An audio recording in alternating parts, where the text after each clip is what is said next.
Hi everyone, here we've got Xiaomi POCO C3 and let me show you how to set the screen timeout on this device. So first of all, let's enter the settings, and here we have to scroll down a little and tap on the lock screen option.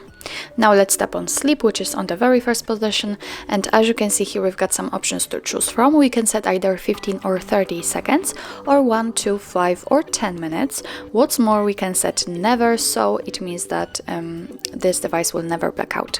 As you can see, now we've got 1 minute applied because it is highlighted, but if you want to change it, just tap on the time you want to use, for example 10 minutes. Just tap on it, and as you can see, it immediately changes, so it means that from now on, after 10 minutes of inactivity, this device will black out.